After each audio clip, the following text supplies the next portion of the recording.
Most leaders think their only options are push harder or fall behind. We're here to show you how to get results without burning people out. This is People Are the Business. In today's topic, we're chatting about people first productivity, how to get results without burning people out. And People Are the Business helps CEOs and founders grow with people first leadership, real stories, practical tools, and systems that scale without sacrificing people values or culture. Each episode dives into real stories, practical playbooks, and proven tools to help you grow your business without sacrificing your people, your values, or your culture. Family, how we doing today? Hey, Dr. Vibe. Happy Friday. Let's go. Yes. Are we finally thankful there's summer? Looks like it's going to get here. It's sunny. I think it's just about here. All right. Love it. All right. Well, let's get into our first conversation piece. What is people first productivity? Jay, give it a roll. All right. Have any of you guys heard the term Gemba? From you, yes. Yes. So, Toyota term, go see, ask why, show respect. Another way to say it is go watch the people, ask why they're doing that activity that doesn't seem value added or productive, and show respect. And guess what? They usually tell you. So I can only say that from my days starting off early as an ergonomist or an ergonomic specialist, I was there in the health and safety department to try and make the physical environment safer for the people to do the work. And I would go see, I would ask why, and I would show respect. And that was a people first productivity type approach, as compared to maybe if you're in the industrial engineering department and you go down, they automatically see you as the enemy. You're just there to cut time and to make me go faster.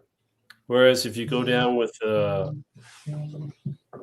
safety or make the job easier perspective, it's more of a people first, because guess what? If you make it physically easier to do, it's more productive.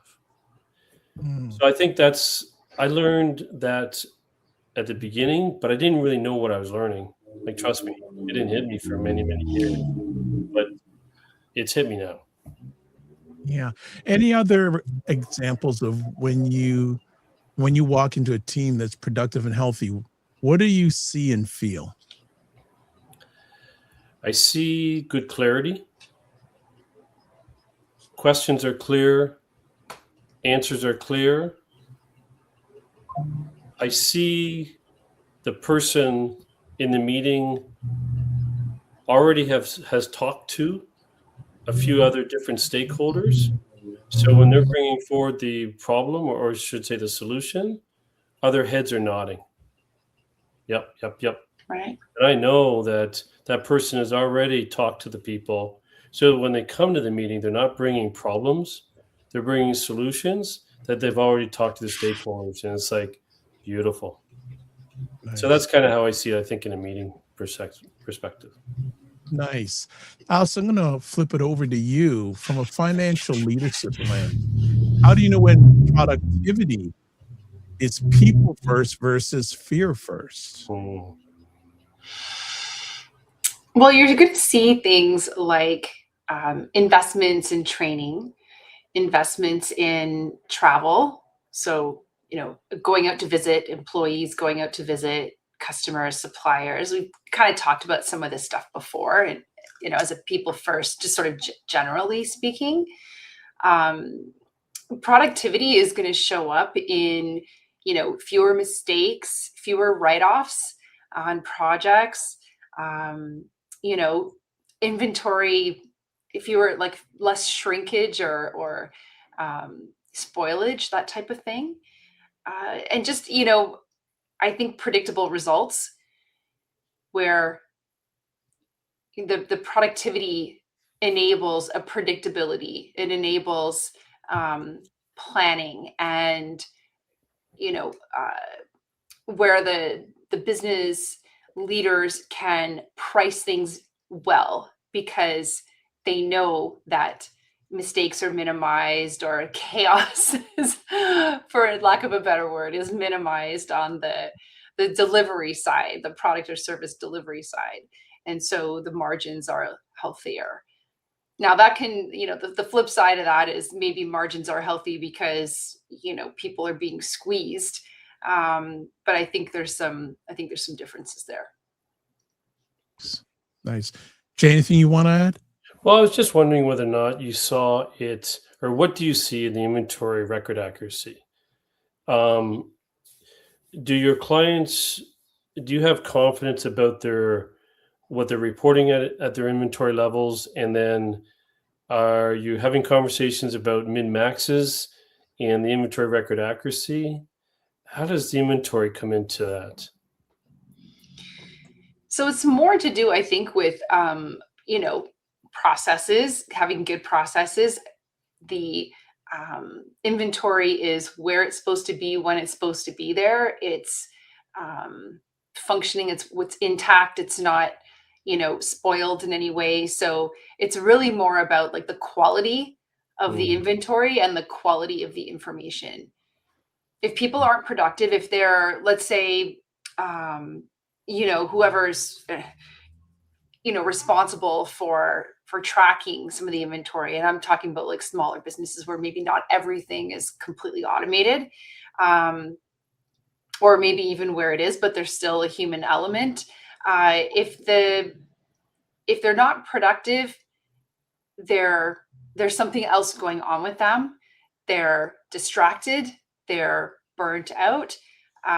They're not doing their job to the full level of responsibility and accountability. And that can result, you see that in the mistakes. You see that in, where is the inventory? We can't account for it. It's supposed to be here. It's not here. Somebody moved it and forgot to enter this or scan it or whatever it might be, right? Yeah, very good. Yeah. I'll jump in here in regards to, people first productivity is getting the work done because you're clear, supported, and trusted. And I can use a real life example. Before we started this recording, I shared with Allison, Jay, that in about a week's time, there was 5 of us, all men, getting ready to put a proposal in for a pretty big project. And I knew most of the men. There were some I don't know, but we thought people first. At the end goal is a service thing to help families, but we all thought about each other first, and we made sure that we got along and we respected each other, which made the end goal of getting this proposal in easy. And there was no one afraid to make suggestions. And if people made suggestions, there was not pushback. It was all, okay, is there a better way? Or I like this. So that respect factor, which I think, Jay, you mentioned a little bit earlier on, was fantastic. It was seamless. Like, we just got over our last meeting about half an hour ago, and one guy said, man, I really enjoyed this process. This was really easy. He said, like, I've worked on a number of processes, but you guys focus. We all focus on each other. We knew the end goal. Bang, bang, and we're saying, oh, we got to prepare this model for others. We're already talking about process, but the people aspect was first. You created a culture. Yes. In your group. Yes. The culture was first. And now it's like seamless, though they want me to do all the processes. Amen. Because they said, well, I'm not good at processes. And they said, Dr. Vibe, we hear you're good at processes. I didn't tell them about the show, but I said, that's all good. So for me, having that people-centric is really, really important, especially in the not-for-profit sector. Like, I've been asked to speak with a gentleman who's running a not-for-profit that's in a lot of disarray and has had a lot of turnover. So I'm going to be zoning in and asking, what's the culture here? What are the priorities here? Because when you have a lot of turnover, there's something not right. It's not just the money. There must be more than that. So you had that group that had tremendous respect. Yes. I'm assuming that part of that tremendous respect was a result of the people that you worked with did not have insecurities. No. And I think that's when people are disrespectful, usually they're hiding behind an insecurity. And then it's like, I get woken up. When I see that, it's like, okay, they're insecure. All right, how do I make them safe? Or how do I get them to a safe zone so that they can really add value to the process rather than, yipping or being condescending, right? Yeah. And that's tricky. It is, and I think what is also helpful in the process I just went through, we all are common on what we want the end results to be, Right, right. right? We all know what we want as the end result, so we can just reverse engineer from we all know what the goal is and we want to happen. And everyone brings their own strengths, but at the end of the day, even with our different strengths, we all have a common goal. Yeah, right on. So that's really, really helpful. All right, let's talk about something none of us have ever experienced. Mm, How burnout hides in mm. your business. So let's talk about where burnout sneaks in under the label of productivity. So Allison, where do you see burnout showing up in the numbers before leaders even notice it in the hallways? Well, I'm going to take issue with that, because if you're noticing it in the numbers and you're not noticing it in the hallways, then you're not noticing. You're not in touch with your team. You're never there. The numbers are a lagging indicator. You need to be talking to your people in the moment. You're going to get your numbers, a few days, maybe even a few weeks after month end. And, that's not the time to be figuring out that you have a problem. Ideally, you know that already. And Jay, I know you've got lots of, insights on how to be, in touch with what's going on the shop floor and the operations side of the business, if it's manufacturing or even if it's services.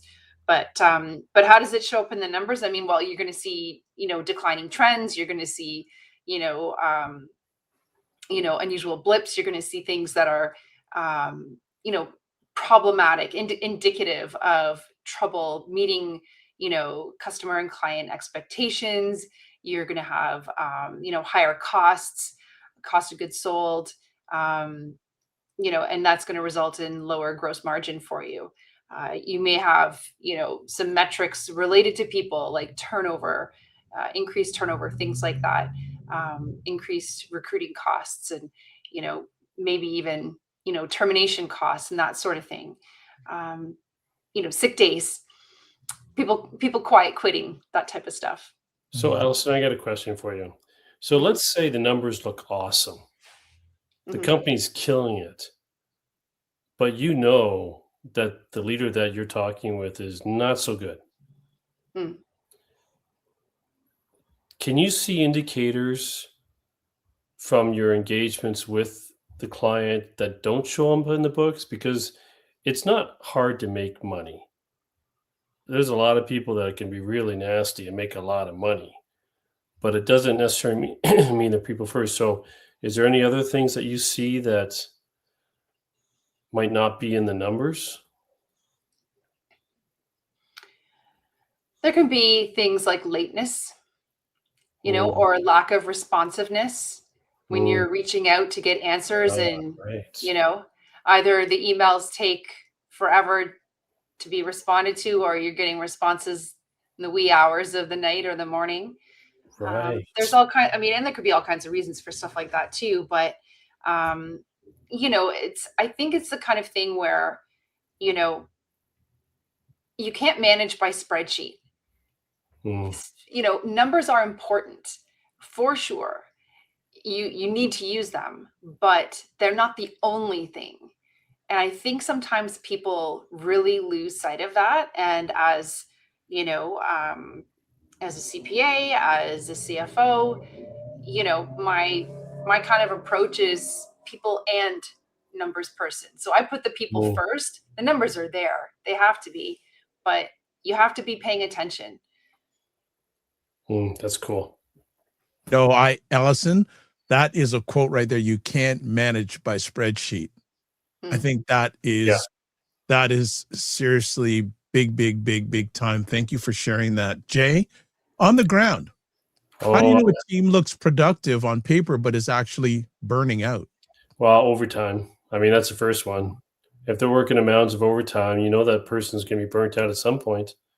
So you watch for overtime, then you start categorizing it as far as, what's causing the overtime. Is it the person not trained well enough? Is the person taking on too much or has too much on the plate? So overtime is it's a lagging indicator, but it's going to tell you, you know, and it's also the first thing when you go after that, you get immediate, improvement in productivity, right to the bottom line. So overtime's one. The other one that you often see is you see meetings get full of problems and not solutions. So you get reactive type behavior, not responsive behavior, and you get problems, not solutions. And when you see those things, when you see the problems come in and reactiveness, you get a sense that you've got a productivity issue with decision making, um, probably with decision making, and what's called, I'll say, DOA, delegation of authority, where some people don't think they have the ability to make the decision. So they hold it and then they bring it up and escalate, and then it gets clogged at the top. So those are some of the things that, you'll see in the reactionary. The reaction is you'll see surprises. So people will come to the meeting and bring up something about one other person that person didn't know about. So he's like, they just got surprised in a meeting full of people, and that's never good. Nobody likes to get surprised. Mm-hmm. So those things, reaction, surprises, problems over solutions, responses, and, collaboration. I think those are kind of the primary things that I see when I know we've got a productivity issue. Cool. Well, I'll take it down to the macro level. I'll use myself. So for me, there are certain things that I can tell when I'm burned out. One of them, when I can't find my car keys. Yeah. Here's something fully open here. People watching live. Yeah. I have had a bad thing lately of forgetting where my cell phone is. Give you true story. About 2 weeks ago, I was in a Costco. I shouldn't have said that because they're not sponsoring us, but whatever. So was in there, got my groceries, bang, come out. So my car, when I'm in my car, my cell phone is on, the Bluetooth indicators there. So I'm driving away, about 10 minutes in, don't see the Bluetooth. I'm going, oh boy. So what are my odds of when I go back to Costco, I'm going to find my Bluetooth phone? There you go. Go back there. Believe it or not, I had left it in the top part of the cart and it was still there. Oh, wow. I was at an airport sitting at the table, and there was a guy that left his iPhone there. I just left it there and I knew he was coming back at some point, right? But Yeah. the poor guy, I felt sorry for him. The phone rang, and I tried to make it work and tell him, yeah, I got your phone. It's back here, but it didn't work. But I've done also the similar thing. Have you ever gone to an ATM machine where you go through the process, how much money you need, passcode, Yeah. card, you get your card, and I leave without the money. Oh my goodness. So I've done that a couple of times. It's like, oh my gosh. But I know I'm burnt out. Yes. Because I'm thinking like way ahead. I'm just going through the motions with some things, and I'm just thinking ahead and money. Yeah. Yeah. And so how does that show up at work, right? Like if you're doing something similar, but while you're working and you're leaving a tool behind, or you're, forgetting to prepare a report, or to, whatever it might be, Like, what does that do to the bottom line, right? And what does that do to everybody else's roles? Now everybody else is picking up and having to Yeah, compensate, it's a right? domino effect, right? Yes. It's a And Yes. domino sometimes effect, they're right? also thinking too far ahead about what might happen, and they're Mhm. planning in their head, how am I going to protect myself at this meeting? Because so and so is going to come at me, and that just is it's a tough environment, right? Yeah. Mhm. Now, before we move on to the next segment, I just want to add to, if your productivity gains come from working unsustainably and being afraid to say no, you're not more productive. Yeah, You're exactly. boring from the Yeah. future, Yeah, Yes, for sure. 100%. right? You're Yeah. boring from the future. So let's move on to our next section, people first levers that actually increase productivity. So Jay, Well, what's one? Go ahead. has anybody heard of the cliff? No. Okay, so the cliff is the last place in which the company touches the product or service before it goes off the cliff into the customer. And so the lever is that focusing on jobs that are close to the cliff are going to have a far bigger impact and multiple on productivity than if you go back away from the cliff. So, example, a cashier person at the grocery store, they don't have to walk anywhere. They stand in one place.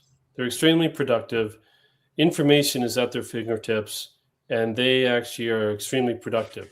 So over generations, companies have focused to make that amazingly good, as compared to the person that might be driving the produce from one area to another area. You can spend all the time you want on looking at that productivity and making that better and more efficient. Doesn't have the same impact as if you kind of do something closer to the cliff. So the levers that you should be looking for, I would say first and foremost, start at the cliff. A lot of consultants are scared to go to the cliff because they've never worked the front line, and it's a scary place. Like, I worked it a few times, and it is scary, but that's where there's big value. So Jay, I just want to want to ask you a little bit deeper on that. In order to get people working near the cliff, you have to have really good people management skills, because you don't know if they're going to be able to handle the cliff. So is it a fine line of being challenging without pushing them over the cliff? It is, and this is where when you have people that have worked the front line, they're comfortable on the cliff. I'm comfortable by the cliff. I know when to ask the questions. I know when to back away. There's a lot of consultants and leaders out there, though, that have gotten up to a certain leadership level. Not a lot, but there's some, and they've never been on the cliff. So they're a little bit spooked, and they don't know how to kind of play there. But that is where the value is. I mean, you improve something at the cliff, you really, really improve it. So it is a spooky spot. Generally, people that have worked the front line before are a little bit easier to kind of move there, and they also see things differently. Like, they see the productivity things a little bit faster. So I think there's lots of levers.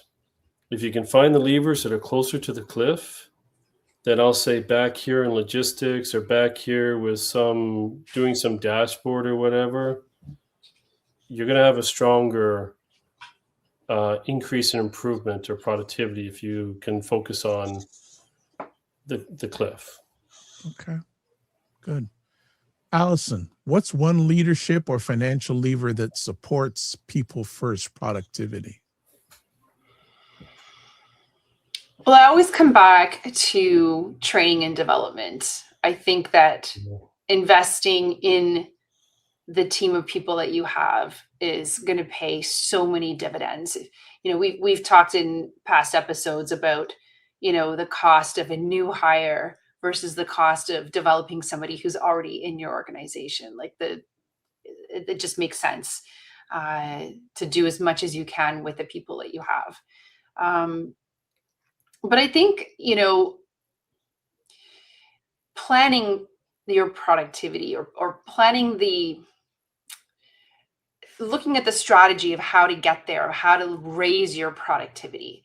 So from my perspective, it's, modeling out your budget, your forecast.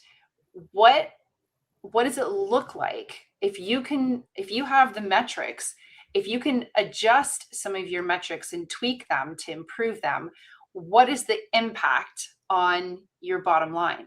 So it helps you, as you go around, you model out these different scenarios, you can see what will have the most impact and where to invest your efforts. So having that deep understanding of your business and all the different drivers of your, performance, financial and otherwise, that's gold, because now you can make decisions.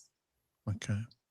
Good stuff. Yeah, we always relied on financials, like the financial organization, to guide us. It's kind of like, okay, where do we go next? You better go into assembly, or you better go into whatever. So the financial organization, they guided us. We relied on them because we were looking for the money. But I want to kind of circle back, right? Like what I was saying earlier and what we were chatting about. Like, you can't just, make decisions and model it and go, okay, this is what we're going to target for this year. Like, it may not be realistic. Yeah. So you have to really deeply understand what is going on and what can happen. So the spreadsheets, the models are all, you can put any variable in there. It doesn't mean you can make that variable come true. Yeah, there's a lot of assumptions that are in those models, exactly. right? Yeah. So they have to be realistic. For me, whether it's solopreneurs or big companies, I'm saying countries, maybe I want to travel, companies, I always look at how well a company listens to their employees. Now, people first organizations always ask employees what helps or what hinders their work. And I'll give another example. I'm not going to name a company. I used to work with them in the past, but every 2 to 3 months, and this was a fairly large company, the CEO of the company would have a town hall meeting with the front staff. And he was a tall guy, about 6'6", 6'7", when you're not going, but he would answer any question, and any question he couldn't answer, he would get your contact information and follow up with you. Right. And he'd be comfortable saying, I don't know. Yes. And that's great. Like that guy did, right? Yeah. On top of that, what also they did was every month, different executives would have a pizza lunch with different frontline employees. It was such a unique experience. So I really put it out there, whether you're a solopreneur, listen to yourself, but especially with a lot of the NGOs that I come in contact with, listening is something they are lacking. We used to call them, in order to hardwire, we used to call them skip level meetings. And it was just a term that allowed that when the organization heard it, it gave authority for an employee to go above the boss and have a sit down. And it wasn't meant to be threatening to the manager. And that's why they wanted to standardize it throughout the whole company. It was just a way to kind of give confidence to all the employees that we're listening at different levels. Even if you had an amazing manager, it doesn't mean that they might say something a little bit differently to the person above them, right? And so, and nobody was threatened by it. So I wouldn't say nobody, but yeah. I also want to add in some few things here. So we want, from a human side, what we want from our people who are working, clarity, people knowing what good looks like, define it, and get them to buy into that. Also agency, people having a say on how their work gets done. And then finally, regular check-ins at work and asking people, what's getting in your way of getting what you need to get done. People will tell you. People know exactly what's in the way of them getting their work done faster. And people want to get their work done, Yes, you they know? do. They Like, absolutely do. yeah, I think sometimes there's a sort of a culture among managers that the staff are there for a good time and you do as little work as possible for the pay, but I really don't see that uh, very much. And again, I'm maybe working with companies that have a good, better culture than others. But if the culture is good and people feel like they're contributing, they want to contribute, Yeah, right? So they'll they tell do. you how they can. They'll ask, right? You just got to have that open door, like a skip level meeting or those social times with the leaders where they get the opportunity to have a say. I, 100%. w- And I hopefully was that's more than every quarter. Hopefully there's Yeah. an open doors or a policy, right? I was lucky because the companies I worked for were large enough to want an ergonomic specialist. Um, and honestly, they didn't really know what I did, other than I tried to make the physical environment safer. But the first thing I would say is, how can I make your job easier? And then I would maybe say physically easier. And they say, yeah, that could be a whole lot closer than it is. And it's like, okay, that's 5 steps that we've just changed or we've just saved. This could be closer and less reach. But you're right. If you ask people the right way, where you're showing respect, you're asking non-challenging questions, you really gotta create that safe zone and then ask the question, how can I make your job easier? They've got a ton of ways that they can Absolutely. make it easier. All right, let's move on to 3 moves leaders can start this month. Mm. Allison, if someone's saying, I'm a leader watching this, what can I practically do in the next 30 days? Give an example. Understand what your drivers are, your inputs and your outputs, and how to measure them. So you probably already have some metrics. Start monitoring them on a weekly basis.